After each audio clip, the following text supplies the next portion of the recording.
So hey guys, welcome to the channel Padhaku Baba. Have you ever wondered that why is the sky blue? If yes, this video is for you. अगर हमें जानना है कि जो आसमान है वो नीला क्यों होता है, उसके लिए हमें दो इम्पोर्टेंट चीज़ें जाननी ज़रूरी हैं. First, scattering of light and second thing is wavelength of different colours of light. Okay, अब बढ़ते हैं स्कैटरिंग ऑफ लाइट की ओर. जैसा कि आप यहाँ पे इस डायग्राम के अंदर देख सकते हैं कि एक लाइट की ये रे है येलो कलर में. ये जो लाइट की रे है ये इस ऑब्जेक्ट के पास आ रही है एक स्ट्रेट लाइन में, और ये इस पॉइंट पे इस ऑब्जेक्ट की सरफेस से स्ट्राइक कर रही है, टकरा रही है. अब टकराने की वजह से, कॉलिजन की वजह से क्या होता है कि ये लाइट की रे की जो डायरेक्शन थी ये बदल जाती है और ये इस डायरेक्शन में मुड़ जाती है. ओके, सो बेसिकली यही है स्कैटरिंग ऑफ लाइट. अब यहाँ पे स्कैटरिंग ऑफ लाइट की डेफिनेशन भी देख लेते हैं. Phenomena in which the light rays gets deviated from a straight path on striking an obstacle is known as scattering of light. Okay, तो यहाँ पे आप देख पा रहे होंगे कि जो light rays, deviated, straight path और ऑब्स्टिकल, इन वर्ड्स को मैंने कुछ डिफरेंट कलर में डिनोट किया है. वाई? बिकॉज ये कुछ एक ऐसे वर्ड्स हैं जो बहुत इंपॉर्टेंट है और आपको इनको अंडरस्टैंड करना ज़रूरी है कि एक्चुअली में क्या मतलब निकालता है इनका. So first, light rays. तो जो लाइट होती है, रोशनी, ये एक्चुअली में सिर्फ एक चीज़ नहीं है. Light is a ray, also a wave, as well as a particle. Light के पार्टिकल्स को हम फोटोन बोलते हैं और लाइट रे की तरह भी एक्ट करती है और वेव की तरह भी एक्ट करती है. ओके, सो लाइट के बारे में तो हमने जान लिया, पर यहाँ पे डेविएटेड का मतलब क्या है? यहाँ पे डेविएटेड का मतलब है to change from the normal path. Light का नॉर्मल पाथ क्या होता है? Straight line. लाइट की जो रे है वो उसका एक स्ट्रेट पाथ होता है, नॉर्मल पाथ. तो अगर उस पाथ से ये भटक रही है, उस पाथ से ये अलग हो रही है, जैसे यहाँ से यहाँ पे स्ट्रेट जा रही थी पर यहाँ पे बेंड हो गई, तो ये जो है डेविएशन कहलाएगा. यानी कि ये जो लाइट की रे है ये डेविएट कर गई. फाइन, तो ये डेविएटेड का मीनिंग है. अब यहाँ पे मैंने ऑब्स्टिकल को भी डिनोट किया है. ऑब्स्टिकल का मतलब यहाँ पे एक्चुअली में क्या है? ऑब्स्टिकल का मतलब होता है रुकावट. बट ऑब्स्टिकल एक्चुअली में है क्या? यहाँ पे ऑब्स्टिकल का मतलब डस्ट पार्टिकल्स, एयर मॉलिक्यूल्स, ऐश, वाटर ड्रॉपलेट्स वगैरह हैं. ओके, जो हमारे एयर में मौजूद होते हैं. तो ये सब चीज़ें जो हैं यहाँ पे ऑब्स्टिकल का काम कर रही है लाइट के पाथ में. तो अब इसकी डेफिनेशन को एक्सप्लेन करता हूँ.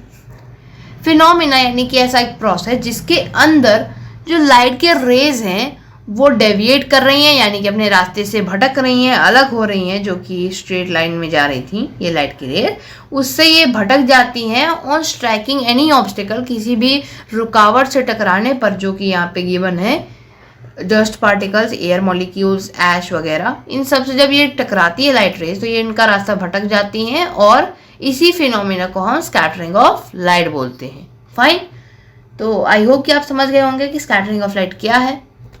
अब स्कैटरिंग ऑफ लाइट तो हमने समझ लिया, पर स्कैटरिंग ऑफ लाइट के टाइप्स भी होते हैं. स्कैटरिंग ऑफ लाइट जो है वो 3 टाइप्स की होती है: Mie scattering, Rayleigh scattering and non selective scattering.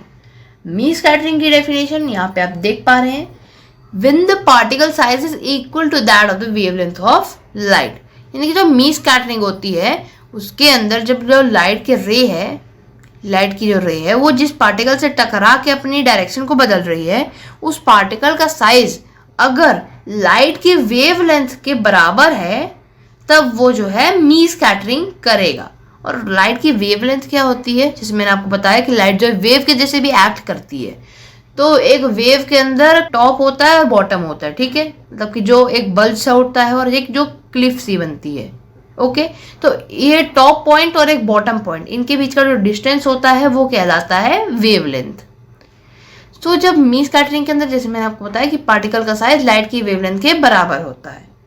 Particles के कुछ एग्जाम्पल हैं: dust, water vapour, pollen grains etcetera. ये सब पार्टिकल्स जब लाइट टकराएगी तो मी स्कैटरिंग करेगी. अब बढ़ते हैं रेले स्कैटरिंग की ओर.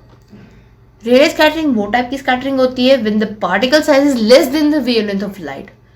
मी स्कैटरिंग के अंदर पार्टिकल का साइज जो है लाइट की वेवलेंथ के बराबर था, पर रेले स्कैटरिंग में जो पार्टिकल का साइज है वो लाइट की वेवलेंथ से भी कम होता है. और ये तब होता है जब जो पार्टिकल है वो बहुत ही ज़्यादा फाइन हो, मॉलिक्यूलर लेवल पे हो, जिसको हम नेकेड आई से नहीं देख सकते।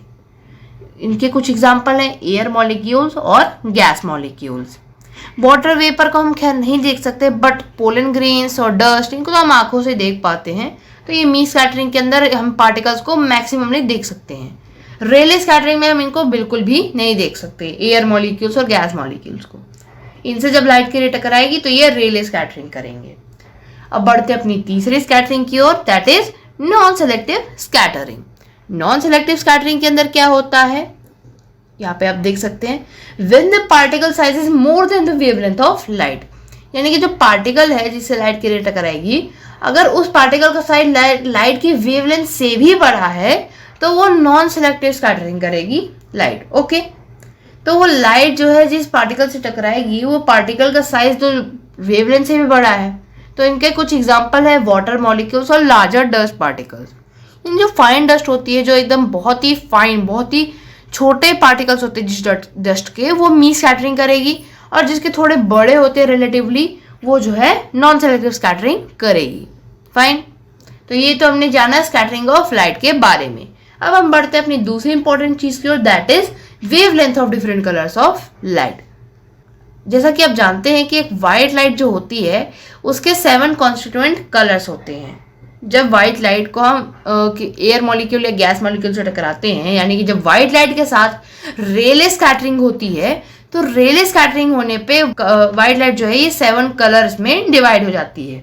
That is red colour, orange colour, yellow colour, green colour, blue colour, indigo colour and violet colour. Okay, तो ये 7 कलर्स जो हैं इनको कलेक्टिवली विबग्योर भी बोलते हैं। अगर आप देखोगे VIBGYOR, विबग्योर। ओके, तो ये इनकी सिर्फ एक शॉर्ट फॉर्म है, ये इनका एक्चुअली में नेम नहीं है इन बैंड्स का, वो मैं आगे आपको बताऊंगा। तो वाइट लाइट इन 7 कलर्स में तो डिवाइड हो गई, पर इन 7 कलर्स की जो प्रॉपर्टीज है वो बिल्कुल भी सेम नहीं है। जो रेड कलर होता है उसकी स्पीड हाईएस्ट होती है, और अगर हम वॉयलेट की तरफ बढ़े तो वॉयलेट जो होता है उसके अंदर स्पीड लोएस्ट होती है, और रेड से फिर कम होती है ऑरेंज की, फिर उससे कम येलो, फिर उससे कम ग्रीन, फिर उससे कम ब्लू, फिर उससे कम इंडिगो, फिर उससे कम यानी सबसे कम वॉयलेट। तो ऐसे ही वेवलेंथ में भी होता है। रेड की वेवलेंथ जो होती है वो सबसे लंबी होती है, बट वॉयलेट की जो होती है वो सबसे छोटी वेवलेंथ होती है। तो ये तो हमने जाना इनकी कुछ प्रॉपर्टीज के बारे में। अब हम देखते हैं एक इम्पॉर्टेंट फैक्ट जो आपको जानना ज़रूरी है।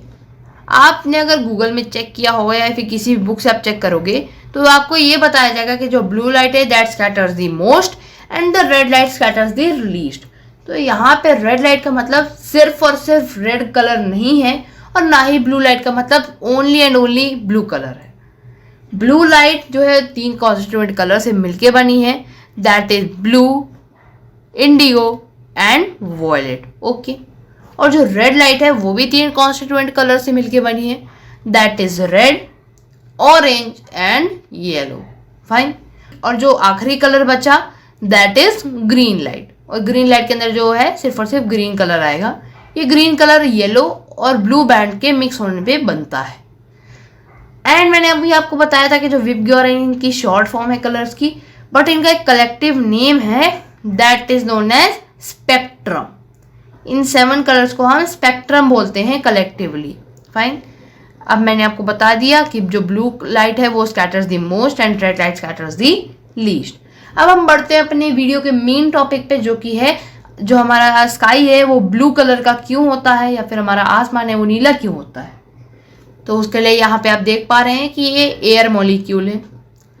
अब इस एयर मॉलिक्यूल पे एक पॉइंट पे यहाँ पे वाइट लाइट जो है वो टकरा रही है, एंड ये वाइट लाइट यहाँ पे एयर मॉलिक्यूल पे टकराएगी तो इसमें रेले स्कैटरिंग होगी। और रेले स्कैटरिंग के अंदर क्या होता है कि जो वाइट लाइट है वो टकराते ही 7 कॉन्स्टिट्यूएंट कलर्स में स्प्लिट हो जाती है, जैसे कि यहाँ पे आपने देख लिया होगी। फाइन, अब यहाँ पे हमारे 3 तरह की लाइट्स निकली। ग्रीन लाइट जिसके अंदर सिर्फ और सिर्फ ग्रीन कलर है, ब्लू लाइट जिसके अंदर की ब्लू कलर है, इंडिगो कलर है और वॉयलेट कलर है। रेड लाइट्स जिसके अंदर 3 कलर्स हैं, रेड, ऑरेंज एंड येलो। यहाँ पे जैसे कि आप देख पा रहे हैं कि जो वॉयलेट कलर की लाइन है, वॉयलेट कलर की लाइट है, ये सबसे ज्यादा एक्सटेंड हो रही है, सबसे ज्यादा स्कैटरिंग कर रही है। फिर इंडिगो, फिर ब्लू, फिर ग्रीन, और जो रेड लाइट्स है सबसे कम स्कैटरिंग कर रही है। Okay, red light scatters the least and blue light scatters the most. And because जो ब्लू लाइट है वो सबसे ज़्यादा स्कैटर कर रही है, ये आसमान में यानी कि हमारे स्काई में सबसे ज़्यादा फैल जाती है। अब स्काई में सबसे ज़्यादा फैलने से ऐसा नहीं है कि स्काई ब्लू कलर का हो गया, दैट इज़ रॉन्ग। अगर कोई सोच रहा है तो स्काई में सबसे ज़्यादा फैलने की वजह से क्या होगा कि ये किसी भी तरह से रिफ्रैक्ट करके या फिर कहीं से जो बाउंस ऑफ होके किसी भी इंसान की आंखों तक पहुंचेगी, यानी कि हमारी आईज तक जब ये ब्लू लाइट्स पहुंचेंगी तो वो जो है हमें ब्लू कलर विजिबल होगा। एक चीज़ आपको बता दूं कि जब कोई भी लाइट की रे हमारी आंखों तक पहुंचती है तभी हमें वो लाइट की रे जो है दिखाई देती है। मतलब सपोज आपके सामने कोई ऑब्जेक्ट है, अगर उस ऑब्जेक्ट से लाइट रिफ्लेक्ट होकर आपकी आईज तक नहीं पहुंच रही तो वो ऑब्जेक्ट आपको नहीं दिखेगी, नो मैटर व्हाट। तो ऐसा ही लाइट के साथ भी होता है कि जो रेड कलर है वो सबसे लीस्ट स्कैटर हुआ है, इसलिए वो आपकी आईज तक पहुंच नहीं पाया, जिस कारण से आपको वो कलर दिख ही नहीं रहा।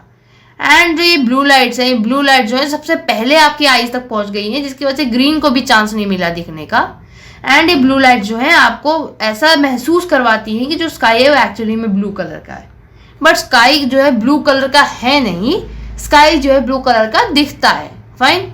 सो यहाँ पे जैसे कि आप देख पा रहे हैं कि मैंने आपको बताया कि व्हाइट लाइट जो है स्प्लिट होके 7 कलर्स में डिवाइड हो गई, and this was the reason कि blue light scatters the most and hand spread in the most sky, और हमारी आई तक पहुंचती है। और आई तक पहुंचने के कारण क्या हुआ कि ब्लू लाइट जो है हमें आसमान जो है ब्लू दिखवाती है, कि मतलब हमें ऐसा लगता है कि जो आसमान है वो नीला है, बट एक्चुअली में नीला नहीं है।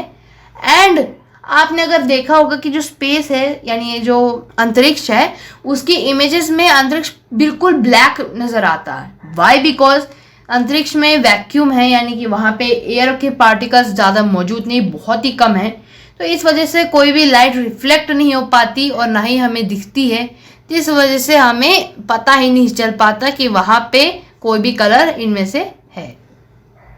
So that's all for today. If you liked my content, please like the video, please subscribe to the channel and don't forget to press the bell icon so that आपको मेरी new videos की notification मिलती रहे। Comment down कि आपको video कैसी लगी, and also comment down कि आपको नेक्स्ट कौन सी वीडियो चाहिए, सो दैट मैं नेक्स्ट टॉपिक पे आपके जो सजेशन है उस पर वीडियो बना सकूँ। So that's all for today. Thanks for watching.